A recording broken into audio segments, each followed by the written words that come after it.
Afternoon, all friends from media. It's my pleasure to be addressing you today on, in this prestigious institution, IIT Madras, where we are hosting a lot of NGOs. I would say there are two or three halls which are full out there. As you can see, they have come from all over southern belt of India.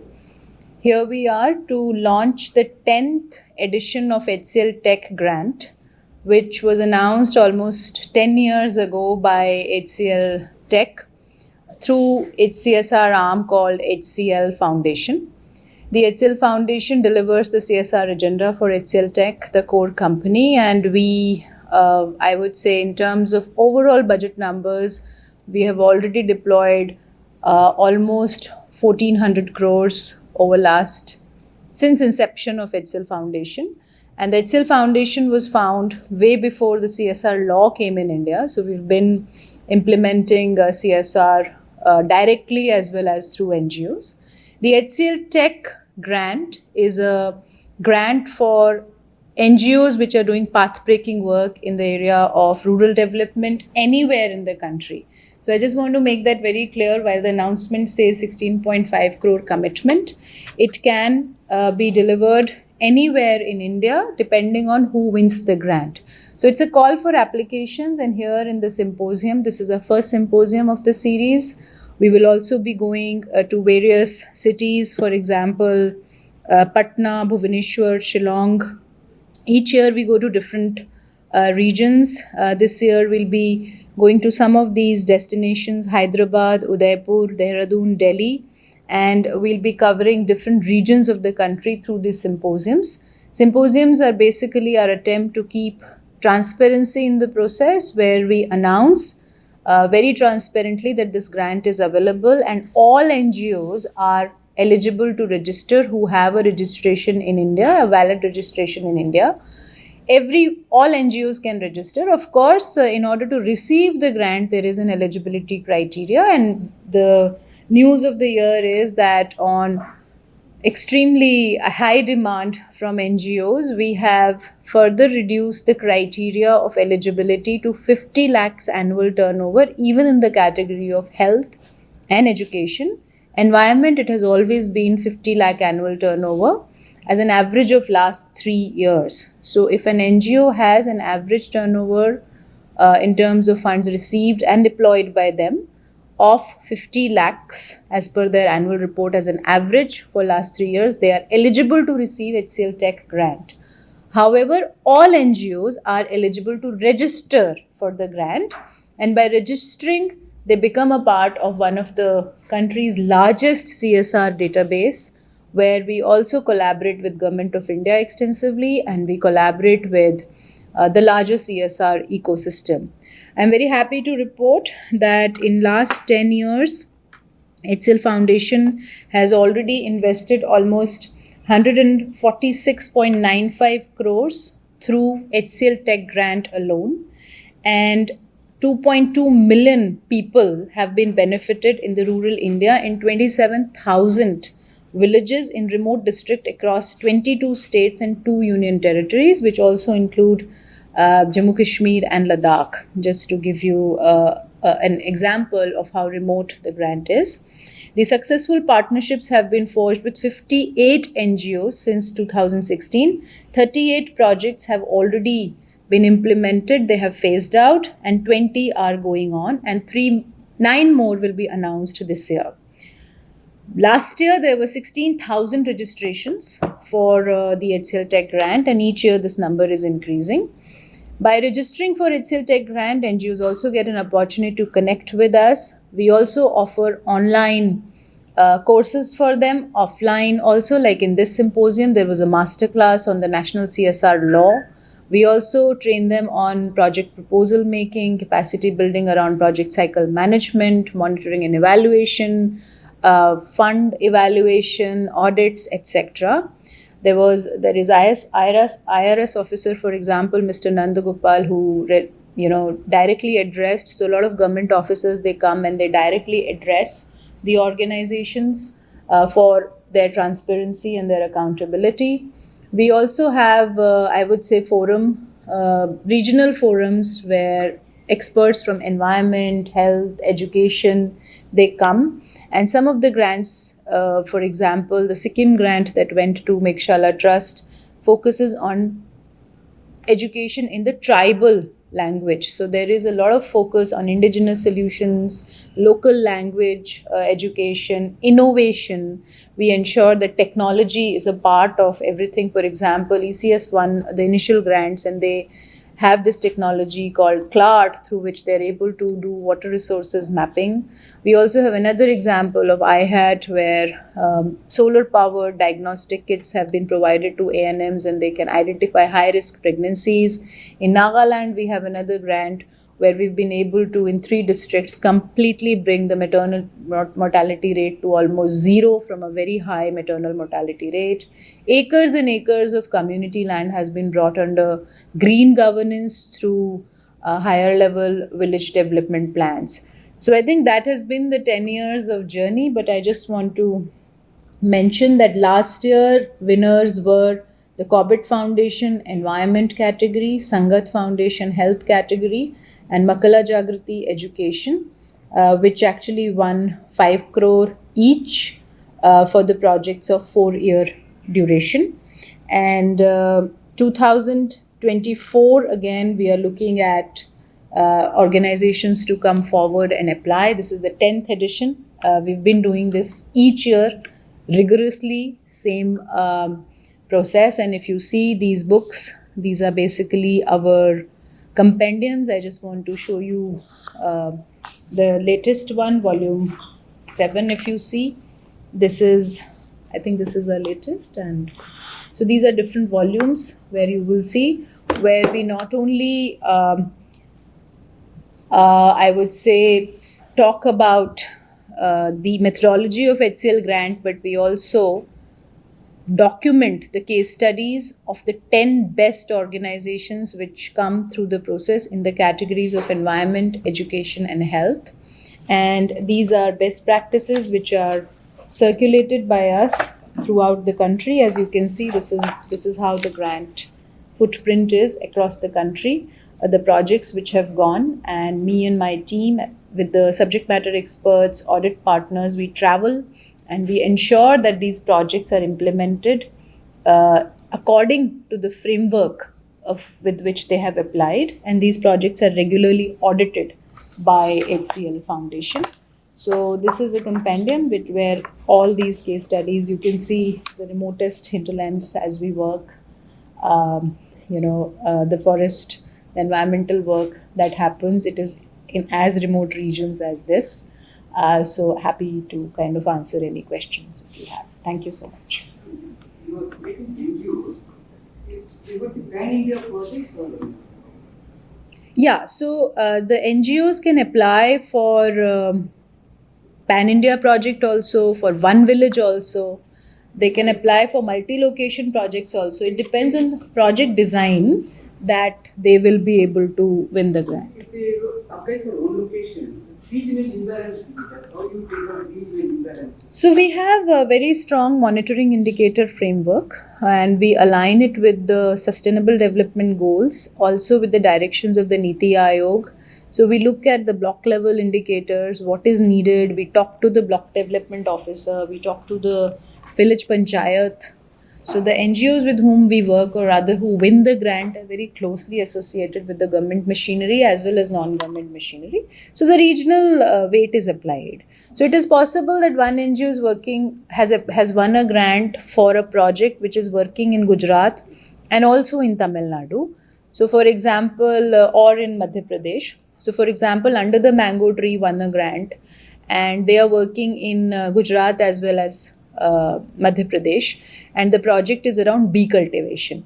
How do you really increase the productivity of mango crop and other crops using bee cultivation and stop the use of pesticides? So that actually, once the farmers understand, automatically the biodiversity of that region goes up, because bees, trigona bee, and there are these, technical names of the local bees, which get conserved because farmers are then using that technique. So we work using local methods in that part of the country, and we work in that part of the country. So the technique is same, but we may have to travel more. For example, in the forests of MP, we have to travel more. So you have to keep slightly higher monitoring cost. Whereas in parts of Gujarat, the travel time could be. So accordingly, the unit cost is defined and the impact is measured. You are giving the grants for three categories. Ji. Health, education, and environment. Just you have written that you are reducing for health and education, but what is the Environment was already These less. are the same, but health and education, you are reducing grant. No. We are reducing the eligibility criteria. So grant is same. Grant is same. Grant is Eligibility same. criteria one. So this is basically average expenditure of last financial years So has reduce reduced your from applicant. average expenditure. It is not grant money remains same. Same. 5 crores. If that is the message, you should clarify in your report. Yeah. Grant will be 5 crore each, and the runner-ups will give 25 lakhs each. It is your eligibility to apply that your annual turnover average is reduced to 50 lakhs from 1 crore. So please clarify in your message when you give it to the NGOs. So 9. One each in environment, education and health will be the winner, 5 crore for a 4 years project, and remaining 2 in each category will get 25 lakhs for 1 year project. So total 9. Total 9. Each year 9 NGOs. So these 9 agencies now, 9 NGOs also they work planning. No. So for example, the competition is open pan India. NGOs from all over India will apply. It is possible that one NGO from, I don't know, want to name the state, from one state wins, another NGO from another. It is not necessary that the grant will come to Tamil Nadu. If an NGO from Tamil Nadu will win the grant, it will come. But they have to spend only in contract. Depending on which, they see if they've applied for, let's say, borders of Karnataka and Tamil Nadu, the grant will go there. It depends on their proposal. So always the minimum grant. Minimum grant. 5 crore or 25 lakhs. 5 crore. 5 crore for a 4 year project, 25 lakhs for a 1 year project. If they are runner up. This 5 crores is how, last year also same 5 crores. Ji, right. How long it is the figure? 4 years. No, that's for 4 years. Grant every 4 years 5 crores. Last year also winner will be there. No? So yeah, those are different. So that's what I told you, that Corbett Foundation won in environment category, Sangat won in a health category, and we had this one, Makala Jagrati, they won in My the. question is, every year announce the winner. This year each year will get 5 crores. Like, last year also 5 crores. Yes. Each year, Yeah. 16.5. Allocation. Each year, 16.5 crore commitment by HCL Foundation. So we have already committed 100 crores this year. Actually, 146.95 crore through HCL Tech Grant has been already committed. Is amount for this year or 10 years. 10 years?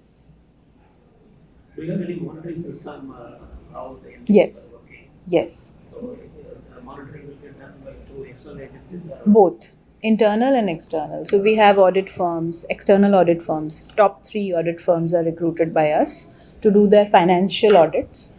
And programmatic is done by our own team. We have a very highly qualified team. We have from best of the colleges people working with us. They travel regularly. They live in those communities. I also go in person to check. And also there are third-party impact evaluations in place for all the organizations. We also get research papers published in best of the journals from all our impacts. this HCL grant, Tech grant, and foundations, both are different. Same. So HCL Tech Grant is announced through HCL Foundation. Two ways. So they have the monitoring system and HCL Foundation. HCL Foundation is the implementing organization for HCL Tech Grant. the HCL foundation, the parent organization. HCL Foundation is the CSR arm of HCL Tech.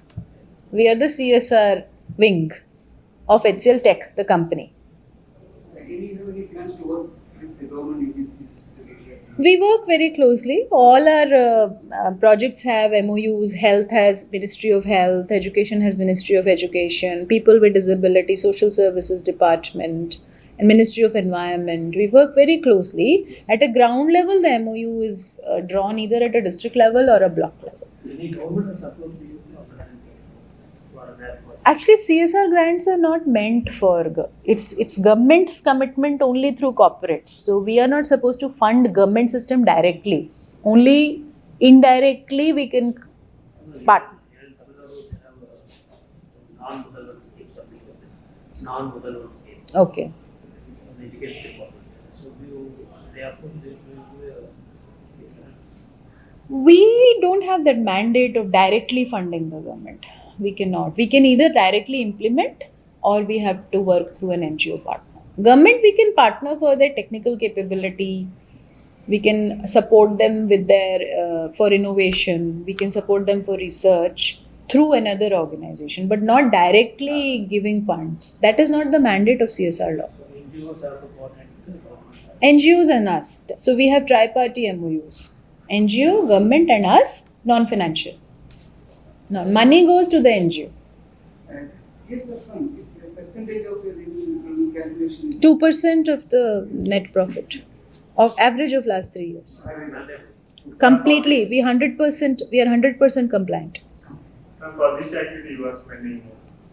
So our highest pie is still under education and skill development, followed by health, followed by environment.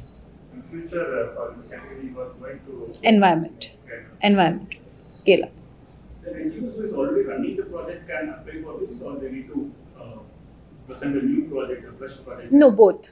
They can present a new project, fresh project also, and they can scale up their previous project. Both can come.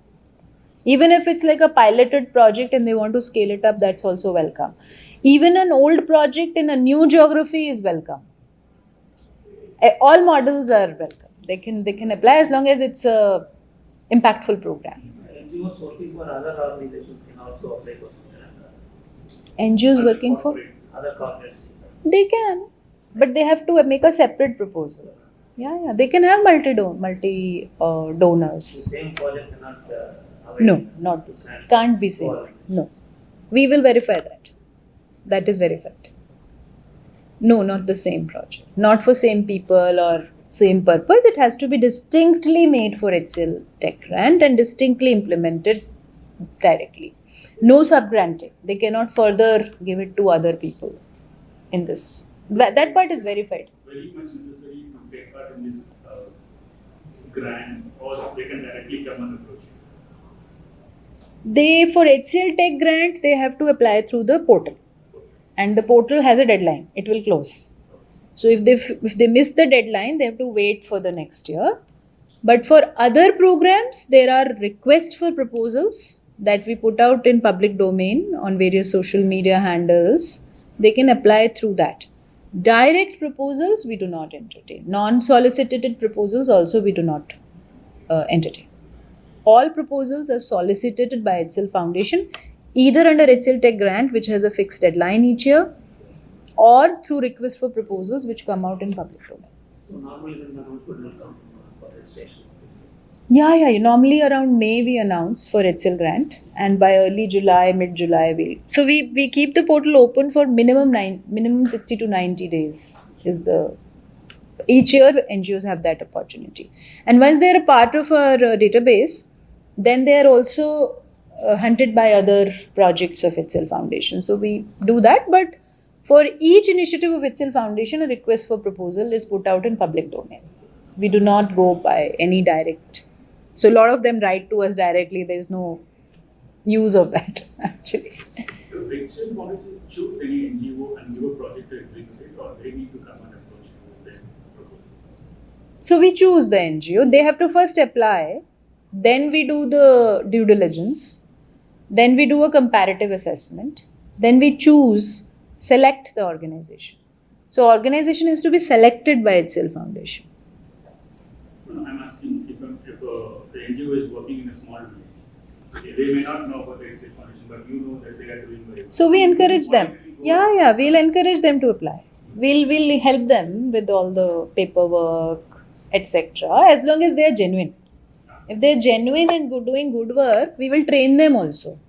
But they still have to come through the process. It's not. So you will guide them to how. Yes, that is what is happening right now.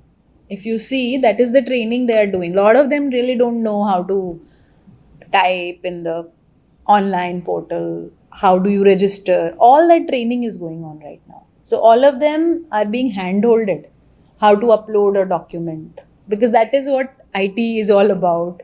No, it's a paperless process.